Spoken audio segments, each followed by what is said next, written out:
Maya Torres stood at the entrance of Combat Theory classroom, her worn backpack slung over one shoulder. The massive doors slid open with a soft hiss, and 40 pairs of eyes turned toward her. Within seconds, the students nearest to the doorway shifted away, creating an invisible bubble of empty space around the lone human. She was used to it by now. 3 weeks at Zenith Academy and the pattern never changed. The classroom was enormous, designed to accommodate species of wildly different sizes. Maya walked down the center aisle, her boots making soft sounds against the polished floor. A group of tall, crystalline beings pressed themselves against the far wall as she passed. A cluster of small, furry students with large ears scattered to different seats. Even the confident-looking reptilian student in the front row leaned away as she found an empty desk. Maya set her bag down and pulled out her data pad, keeping her expression neutral. She had learned not to smile too much. Apparently, showing teeth made most species nervous.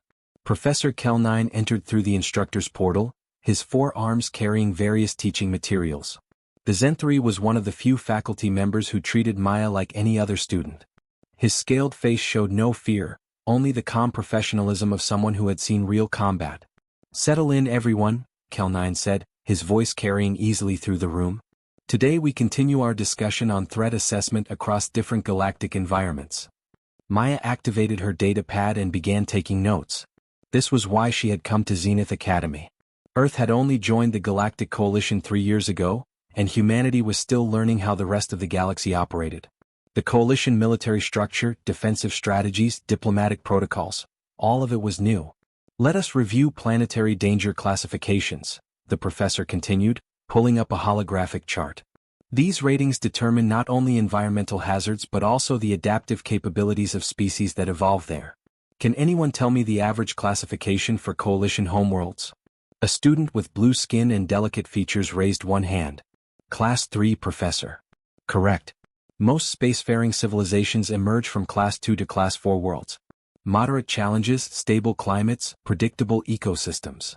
Kel-9 gestured at the chart, highlighting dozens of green and yellow indicators. These environments encourage technological development and social cooperation. Maya glanced at the display. Earth's indicator sat alone at the far end of the spectrum, glowing red. "Class 12. Now," Kel-9 said, his tone shifting slightly, "we have one student among us from a Class 12 designated world. The highest rating in our classification system." The room went even quieter than before. Maya felt dozens of eyes on her again, but she kept her attention on her notes. A voice cut through the silence, dripping with contempt. "Is that supposed to impress us?" Maya looked up. 3 rows back sat Vex'thor, the son of a Kryn manufacturing magnate. His species resembled humans in basic shape, 2 arms, 2 legs, bipedal stance, but his skin had a faint purple hue and his eyes were solid black. He wore expensive clothing marked with his family crest, and his companions flanked him like an honor guard. Professor Kel-9's expression hardened. "Do you have a question, Cadet Vex'thor?" "Just an observation, Professor." Vex'thor leaned back in his seat, his posture deliberately casual. "Earth might be dangerous, but the humans barely have warp capability. They haven't even colonized their own moon properly. What does surviving a harsh world matter if you can't build anything worthwhile?" Several students shifted uncomfortably. A few others nodded in agreement. Maya kept her face calm, though her jaw tightened slightly. This wasn't the first time Vex'thor had made such comments. It probably wouldn't be the last. "Your ignorance is showing, Cadet," Kel-9 said coldly. "Deathworld species develop different priorities than those from Garden worlds. Survival skills, adaptive thinking, resource management, these are not weaknesses. They're primitive skills," Vex'thor countered. "We evolved past needing them thousands of years ago." The professor's 4 arms crossed simultaneously, a Zenith gesture of extreme displeasure. "Then perhaps you need a reminder of why the Coalition values diverse perspectives. Humans may be technologically young, but their combat effectiveness is already documented in border skirmishes. 3 human ships held off a raider fleet of 20 vessels last cycle." "Lucky strikes," Vex'thor muttered, though he said it quietly. Maya finally spoke, her voice level. "Is there a point to this, or are you just practicing your debate skills?" Vex'thor's black eyes fixed on her.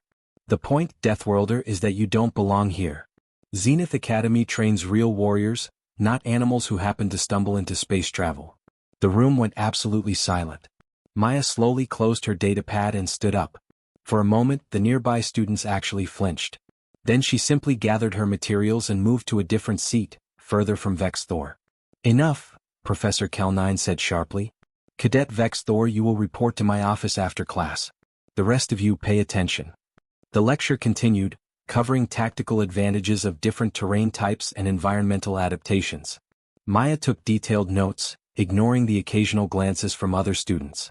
She had dealt with worse than verbal insults back home. Vex'thor was just another bully with a rich family and too much confidence. As the class period wound down, Professor Cal9 made an announcement that caught everyone's attention. Next session we will move from theory to practical demonstration, he said. Each of you will bring a traditional close combat weapon from your species' culture. Not modern military equipment. Something historical, something that represents your people's warrior heritage. Excited murmurs spread through the classroom. This was apparently something students looked forward to. You will demonstrate basic defensive stances and explain the cultural significance of your chosen weapon, Cal9 continued. This exercise teaches you to understand how different species approach personal combat. Remember, technology fails. Ships lose power. Energy weapons malfunction.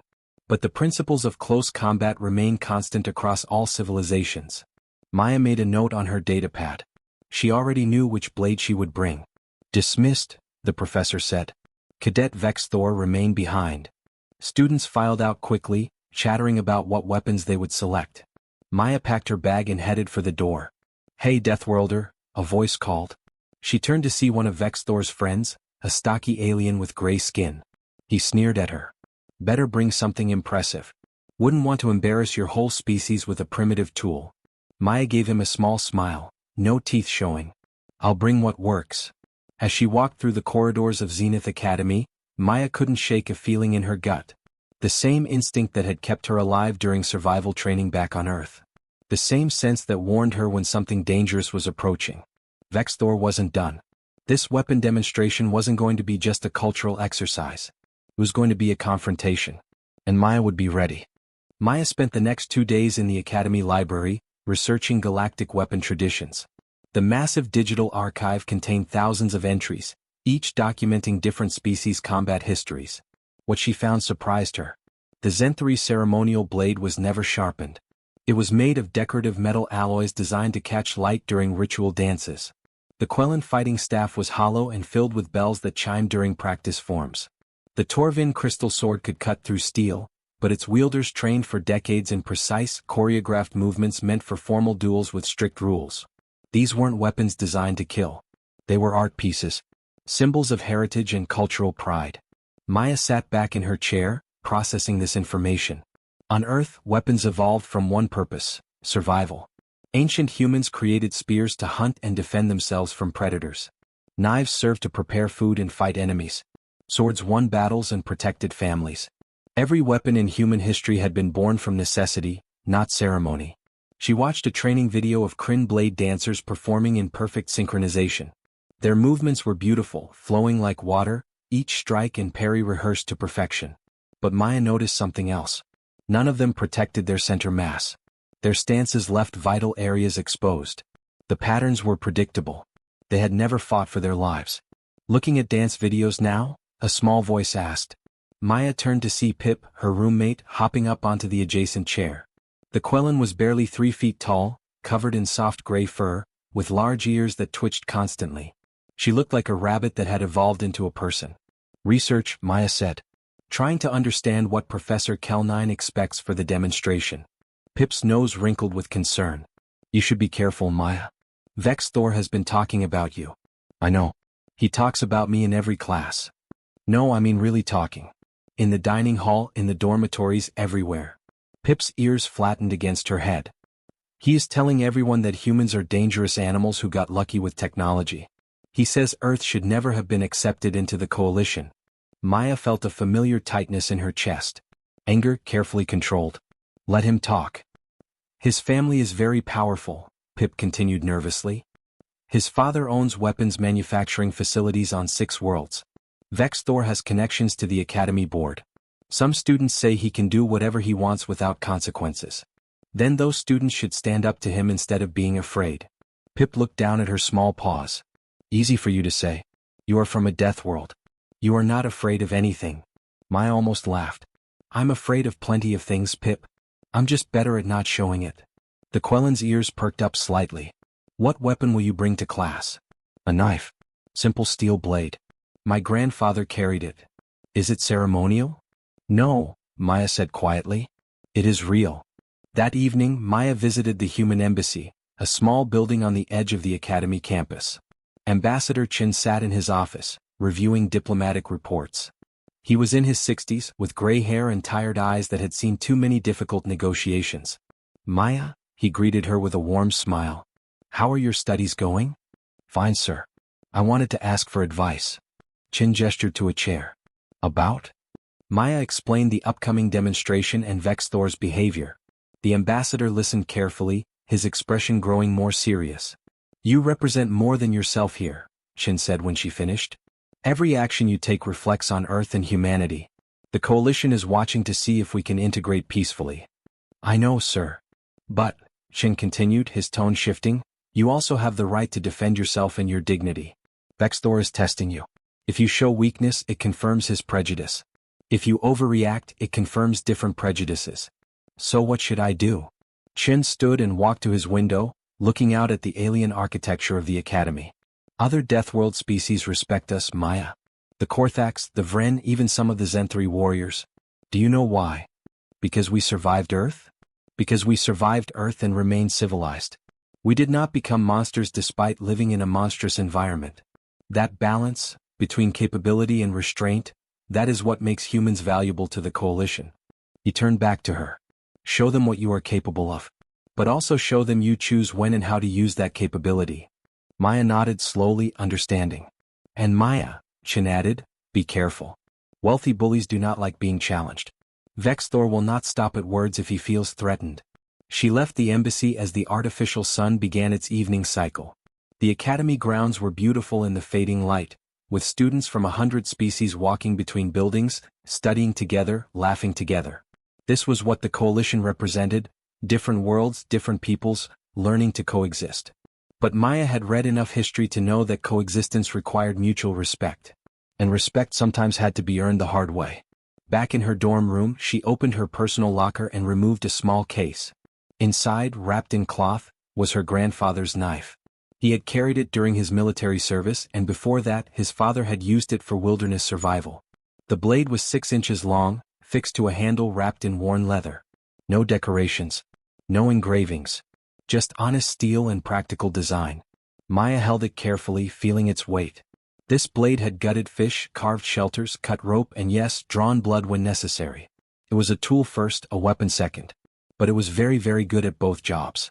Across campus, in a luxury dormitory reserved for wealthy students, Vex'thor sat with 3 of his closest friends. They lounged in his suite, which was 5 times larger than standard student housing. The Deathworlder thinks she belongs here, Vex'thor said, spinning an ornate blade between his fingers. The weapon hummed with contained energy, its edge glowing faintly blue. It was a modern recreation of an ancient Kryn ceremonial sword, worth more than most families earned in a year. Your family could have her expelled, one friend suggested. Where is the satisfaction in that? Vex'thor smiled coldly. No, I want her to understand her place. During the demonstration, I will show everyone the difference between true civilization and primitive violence. What are you planning? Another friend asked nervously. Nothing against Academy rules, Vex'thor said smoothly. I will simply offer to help correct her form. Provide instruction. If she reacts poorly, well, that proves she is unstable. If she submits, everyone sees humans know their betters. His friends exchanged glances but said nothing. Vex'thor's plans usually worked out for him. His family connections ensured that. Either way, Vex'thor continued, the Deathworlder learns a lesson. And perhaps the coalition learns that accepting primitive species was a mistake. 2 days until the demonstration. 2 days until Maya Torres would step into that combat arena with her grandfather's knife. 2 days until Vex'thor would discover what humanity really meant. Neither of them slept well that night. The combat arena was 3 times the size of a normal classroom, with reinforced walls and a cushioned floor designed to absorb impact. Rows of seats rose along the sides where students not currently demonstrating could watch. Maya arrived early and chose a spot near the back, setting her worn case beside her. Other students filtered in carrying their weapons. A Torvin student held a crystalline sword that refracted light into rainbow patterns. A group of Zenithary cadets compared their four-bladed ceremonial weapons, each handle wrapped in their family colors. Two Quellan students carried staffs nearly twice their height, decorated with feathers and small bells. Every weapon Maya saw was beautiful, ornate, clearly expensive. Professor Kel-9 stood in the center of the arena, his forearms clasped behind his back. Welcome, cadets. Today you will share a piece of your culture with your fellow students. Remember, this is about understanding, not competition. When I call your name, step forward, present your weapon, and demonstrate 3 basic defensive positions from your species' traditional combat forms. The first student called was a tall, blue-skinned Valen named Sarah. She glided to the center of the arena holding a curved blade that seemed to be made of frozen light. Her movements were graceful as she flowed through 3 poses, each held for several seconds. The blade never moved quickly, instead tracing elegant arcs through the air. The students applauded politely when she finished. Excellent form, Cadet Sarah, Professor Kel-9 said. Notice how Valen combat philosophy emphasizes balance and fluid motion. Next, Cadet Torn. A reptilian student demonstrated with a pair of short blades, moving through positions that looked more like yoga poses than fighting stances. More polite applause followed. Maya watched carefully. Every demonstration followed the same pattern. Beautiful movements, held positions, no sense of urgency or danger. These students were performing art, not combat. Their weapons never blocked vital areas. Their stances sacrificed stability for appearance. Their eyes focused on form rather than threats. They had never needed to hurt anyone. Never needed to stop someone from hurting them. Cadet Vex'thor, the professor called.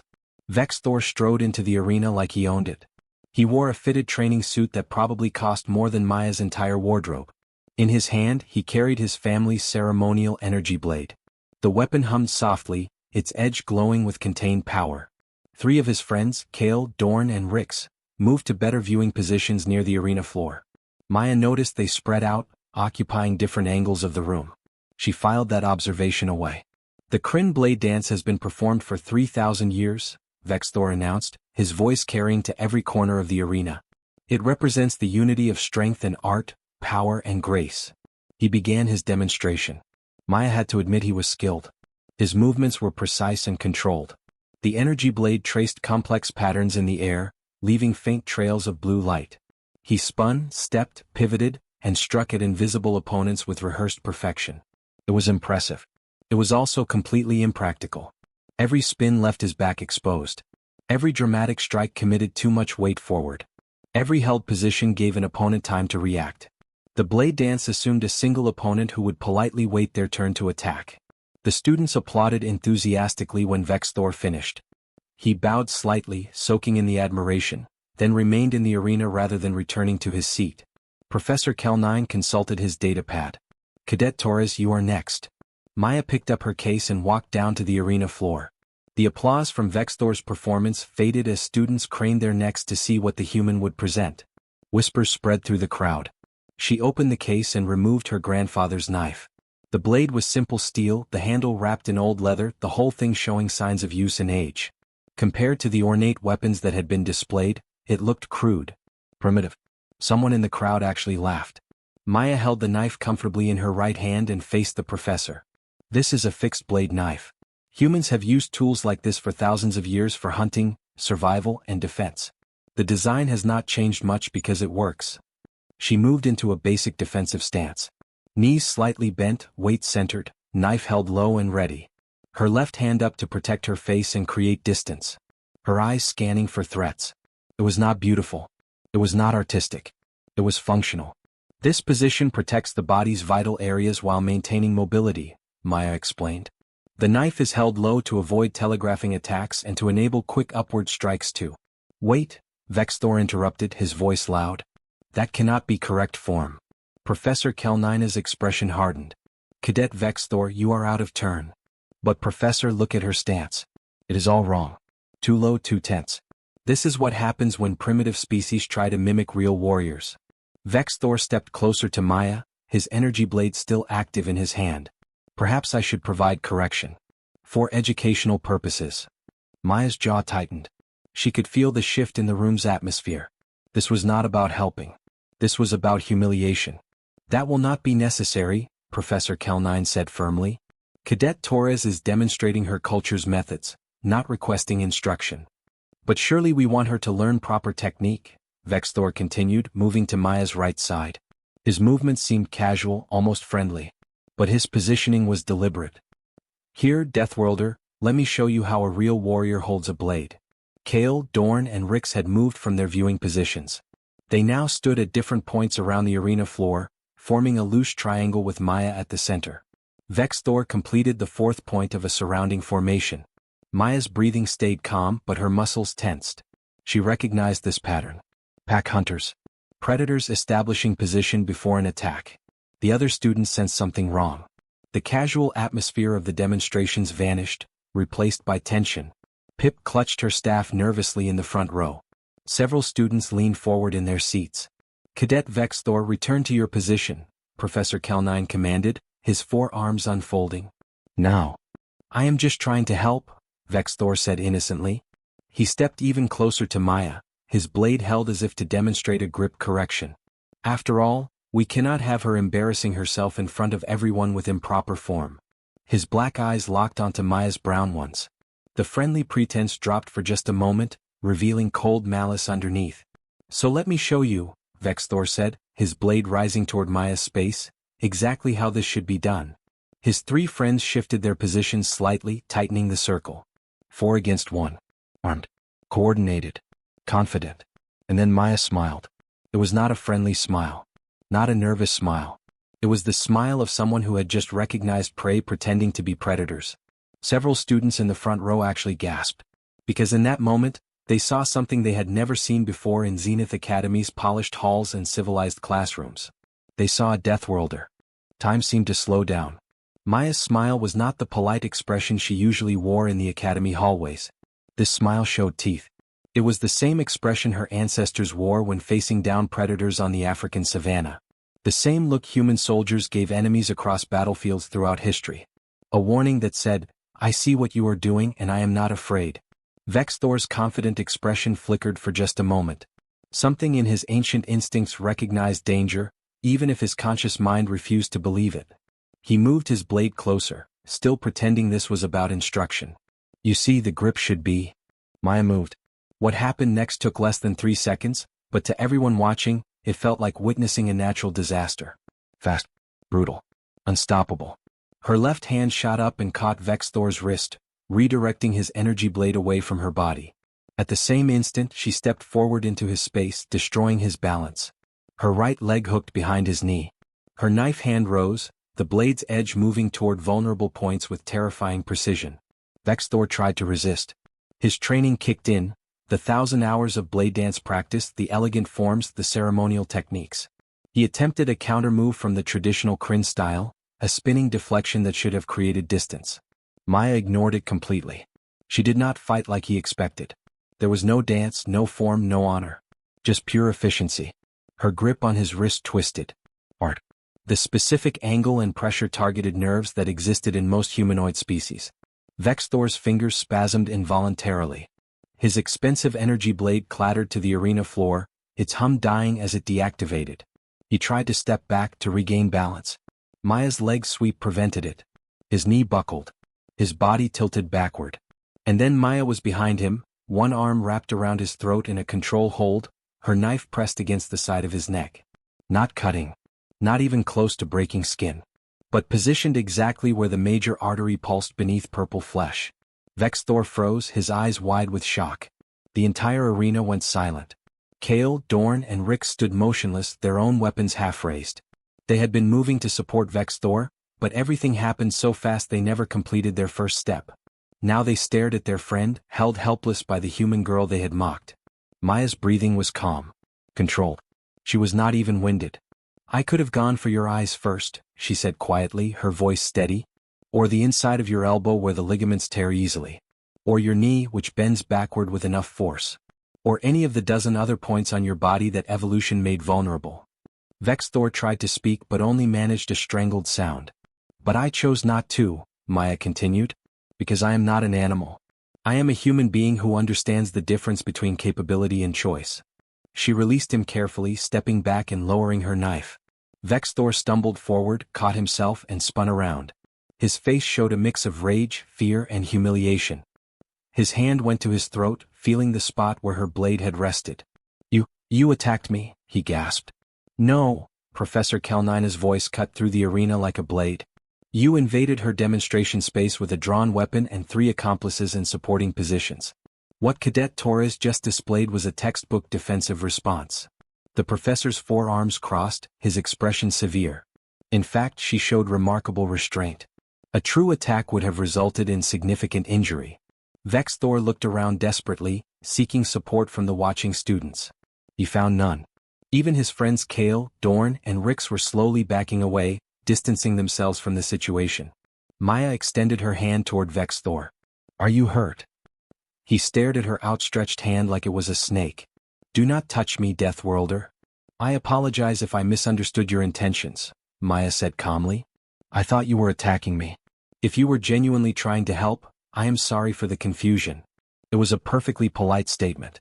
It was also clearly not an actual apology. Every person in that arena understood what Maya was really saying. "I know exactly what you tried to do and I stopped you. Be grateful I chose mercy." Vex'thor's face darkened to a deeper purple. He grabbed his energy blade from the floor and stalked toward the arena exit. His 3 friends hurried after him, none of them meeting Maya's eyes. "Cadet Vex'thor," Professor Kel'Nine called out. "We are not finished with demonstrations. I need medical attention," Vex'thor snapped without turning around. "That animal could have injured me." "The medical scanner shows you have 0 injuries," the professor replied coldly. "But yes, you are dismissed. We will discuss your conduct in my office after class." Vex'thor and his friends disappeared through the exit. The door hissed shut behind them. Maya stood alone in the center of the arena, still holding her grandfather's knife. She looked down at it, then carefully wiped the blade with a cloth from her pocket, even though it had not touched anything.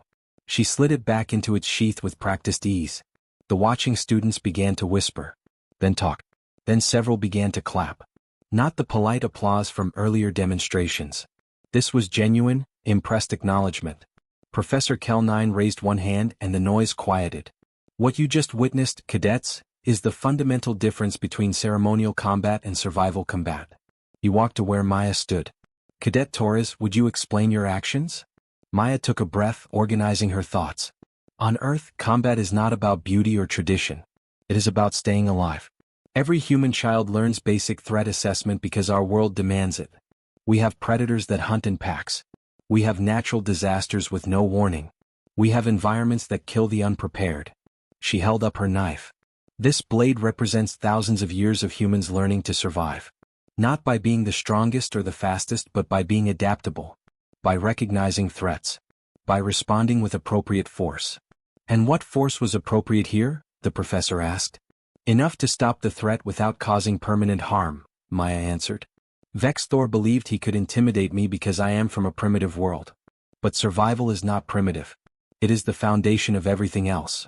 A Zenith student raised one of her 4 hands. "How did you move so fast?" "Practice," Maya said simply. "And necessity. On Earth, hesitation gets you killed."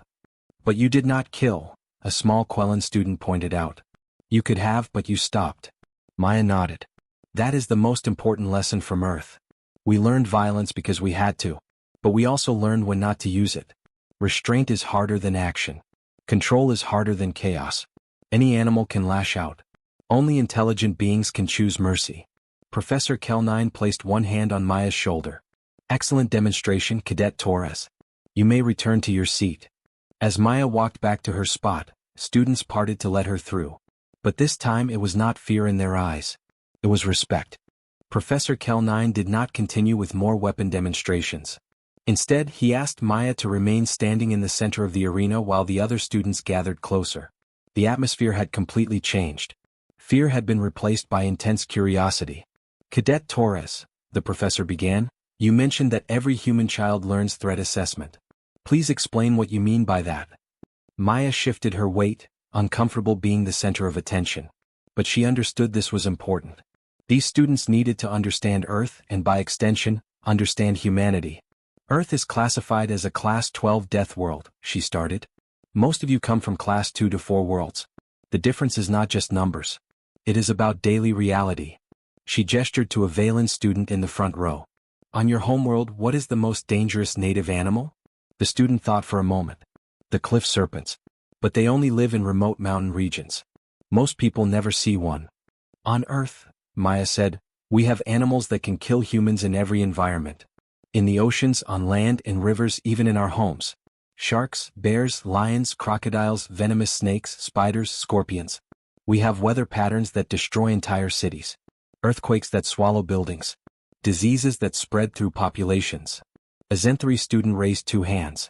But you have technology to protect yourselves now. We do, Maya agreed. But we developed that technology because we needed it to survive. For most of human history, we had nothing but our intelligence and our ability to work together. A single human cannot defeat a bear or a lion. But a group of humans with simple weapons and coordinated tactics can. She pulled out her knife again, holding it up. This design is over 10,000 years old. Stone blades first, then bronze, then iron, then steel. The shape barely changed because it works. It is a tool for cutting food, building shelter, and defending yourself when necessary. Professor Kel-9 nodded approvingly. And this shaped human psychology? Yes, Maya said. Humans learn from childhood to assess danger. We notice details. Body language. Environmental changes. Potential threats. It is automatic for us. When Vex'thor and his friends positioned themselves around me, I immediately recognized a hunting formation. Several students looked uncomfortable, realizing how transparent the attempted intimidation had been. But you did not hurt him, Pip said from her seat, her large ears pointed forward attentively. You could have, but you chose not to. Maya smiled, this time a gentle expression without the predator's edge. That is the most important part. Earth taught humans to be dangerous, yes. But humanity also taught itself to be civilized. We created laws, ethics, philosophy. We learned that just because you can hurt someone does not mean you should. A voice spoke from the arena entrance. I did not believe that until today. Everyone turned. Vex'thor stood in the doorway, no longer wearing his training suit. He had changed into simple academy clothing. His 3 friends were not with him. Cadet Vex'thor, Professor Kel-9 said sharply. I told you to wait in my office. I know, Professor. But I needed to say something first. Vex'thor walked slowly into the arena, stopping several feet away from Maya. He looked directly at her, and she could see shame in his black eyes. I tried to humiliate you in front of everyone, he said quietly. I thought you were primitive. Beneath me. I was wrong. The arena went completely silent. No one had ever heard Vex'thor admit being wrong about anything. I have trained in Kryn blade dancing since I was 5 years old, he continued. Thousands of hours of practice. The best instructors my family's money could buy. And you disarmed me in less time than it takes to breathe. Training for ceremony is different from training for survival, Maya said. I understand that now. Vex'thor's hands clenched at his sides. I also understand something else. You could have broken my arm, damaged my throat, left me with permanent injuries. Instead, you controlled the situation perfectly and let me walk away with only my pride wounded. He took a deep breath. That takes more skill than what I did. More discipline. More strength. He paused. I apologize, Maya Torres. For my words, my actions, and my ignorance. You belong at this academy more than I do. Maya studied him for a long moment, looking for signs of deception or continued hostility. She found only genuine regret. Apology accepted, she said. And for what it is worth, your blade dancing is genuinely impressive. Just because it is not designed for real combat does not make it less valuable as an art form. Something like relief crossed Vex'thor's face. He nodded to her, then to Professor Kel-9 and left the arena. The professor watched him go, then turned back to Maya. That was unexpected. Fear can teach, Maya said. But respect teaches better. The rest of the class session became an informal discussion. Students asked Maya questions about Earth, about human history, about survival techniques. She answered honestly, neither exaggerating humanity's capabilities nor downplaying Earth's dangers. By the time class ended, Maya had received 17 requests to demonstrate more human combat techniques. The weeks that followed brought changes to Zenith Academy. Professor Kel-9 formally invited Maya to assist with combat theory classes, teaching practical survival skills alongside traditional military doctrine. The administration approved it, recognizing the educational value. Maya's sessions were different from regular classes. She taught students how to assess their surroundings for danger, how to read body language across different species, how to improvise weapons from common materials, how to think tactically when outnumbered or outgunned. Most importantly, she taught them when not to fight.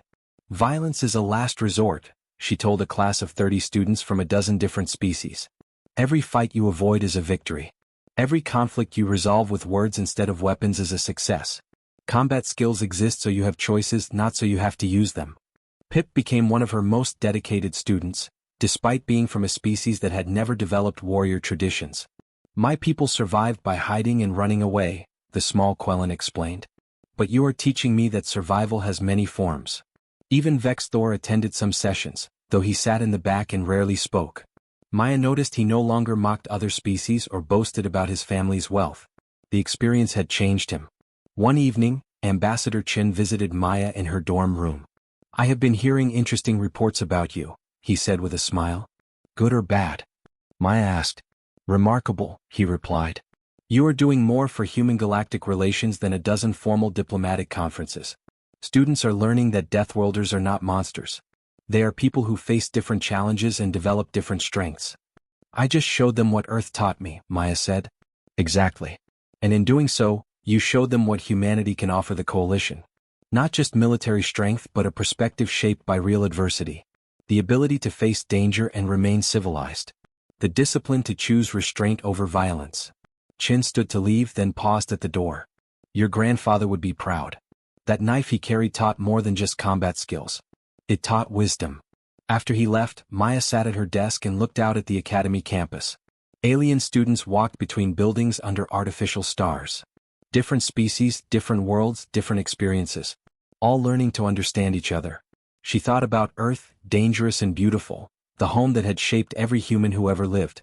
A world that taught violence out of necessity, but also taught compassion, cooperation, and hope.